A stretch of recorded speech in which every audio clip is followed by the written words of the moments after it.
और देखिए खबर बड़बोले नेताओं की। मध्य प्रदेश से क्या खबर है, यहां पर डिप्टी सीएम का एक विवादित बयान सामने आ गया है ऑपरेशन सिंदूर को लेकर।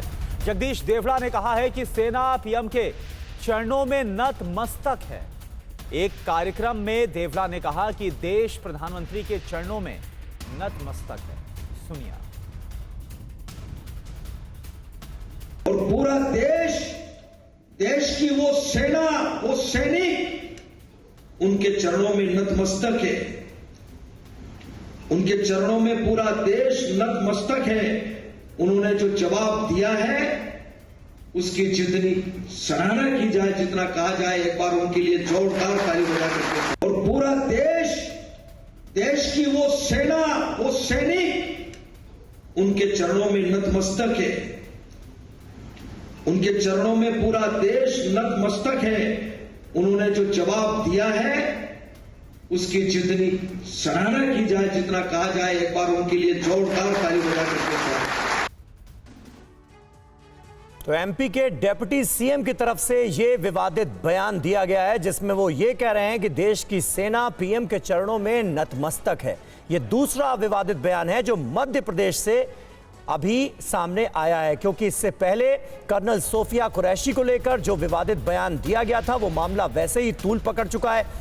मध्य प्रदेश के जो सरकार के मंत्री हैं उनके खिलाफ एफआईआर दर्ज हो चुकी है। विजय शाह उनका नाम है। मामला सुप्रीम कोर्ट तक पहुंचा हुआ है और अब एक और विवादित बयान मध्य प्रदेश से आया और इस बार डिप्टी सीएम की तरफ से आया है। डिप्टी सीएम मध्य प्रदेश के विवादित बयान देते हुए नजर आ रहे हैं। जगदीश देवड़ा ने यह कहा है सेना को लेकर कि देश की सेना प्रधानमंत्री के चरणों में नतमस्तक है। सुनिए। देश की वो सेना, वो सैनिक उनके चरणों में नतमस्तक है।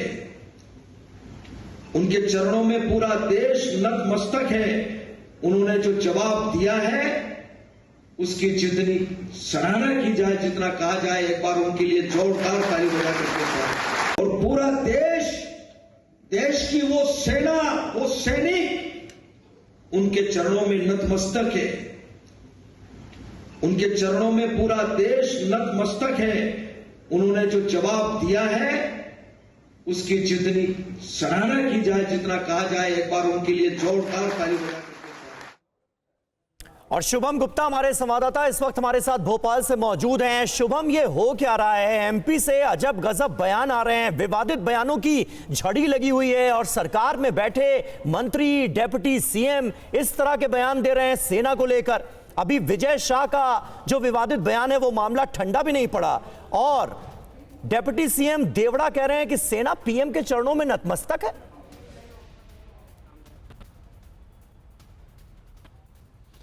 बिल्कुल, इससे ज्यादा और विवादित बयान कुछ नहीं हो सकता। पहले मंत्री विजय शाह इतना विवादित जो माफी थी उसको भी अगर आप देखें तो हंसी मजाक के साथ माफी थी। कह रहे थे कि अगर किसी को बुरा लगा हो तो वो माफी मांगते हो, उसमें वो शर्म, हया और दुख नहीं था। और अब मध्य प्रदेश के उप मुख्यमंत्री जगदीश देवड़ा का बयान, जिसमें वो कह रहे हैं कि सारा देश और सारी सेना प्रधानमंत्री मोदी के चरणों में नतमस्तक है, तो इससे विवादित बयान कुछ नहीं हो सकता। मगर बड़ी बात यही है कि मध्य प्रदेश सरकार ना तो इन मंत्रियों के खिलाफ कोई कार्रवाई कर रही है, ना मध्य प्रदेश का या जो बीजेपी का संगठन है वो किसी तरह की कोई कार्रवाई कर रहा है। सिर्फ माफ़ी से इस बार काम चलने वाला नहीं है। सारा देश इन बयानों से काफ़ी निराश है, काफ़ी दुखी है और काफ़ी आक्रोशित भी है। विजय शाह के मामले में आप देखिए कि मध्य प्रदेश हाईकोर्ट ने संज्ञान लिया और कहा कि FIR करो। उसके बाद जब मध्य प्रदेश की तरफ से FIR दर्ज की गई तो पुलिस को फटकार लगाई, कहा कि ये कोई FIR है, ये तो आसानी से रद्द की जा सकती है। सुप्रीम कोर्ट की टिप्पणी भी देखी, उन्होंने भी अपनी नाराजगी व्यक्त की। अब ये देखना दिलचस्प होगा कि मध्य प्रदेश के उप मुख्यमंत्री जगदीश देवड़ा को लेकर मध्य प्रदेश सरकार क्या कुछ एक्शन लेती है। क्या यहाँ पर भी सिर्फ माफी से ही काम चलेगा या फिर मंत्री यही कह देंगे कि मेरे बयान को तोड़ मरोड़ कर पेश किया गया, मेरी भावनाएं ऐसी नहीं थी, मैं तो कुछ और कहना चाहता था। बिल्कुल सही बात है। कर्नल सोफिया कुरैशी को लेकर तो न सिर्फ विवादित बल्कि शर्मनाक बयान दिया गया था विजय शाह की तरफ से और उनके खिलाफ भी अभी तक कोई कार्रवाई नहीं की गई है। जबकि जबलपुर हाईकोर्ट का इतना सख्त रुख सामने आया था, गटर छाप लैंग्वेज का इस्तेमाल इससे बताया गया था, लेकिन उसके बावजूद भी कोई कार्रवाई नहीं। और अब मध्य प्रदेश के डिप्टी सीएम कह रहे हैं कि सेना देश की नतमस्तक है प्रधानमंत्री के आगे। एक बार फिर यह बयान सुनिए। और यशस्वी प्रधानमंत्री जी को हम धन्यवाद देना चाहेंगे और पूरा देश की वो सेना, वो सैनिक उनके चरणों में नतमस्तक है। उनके चरणों में पूरा देश नतमस्तक है। उन्होंने जो जवाब दिया है उसकी जितनी सराहना की जाए, जितना कहा जाए, एक बार उनके लिए जोरदार ताली बजा करके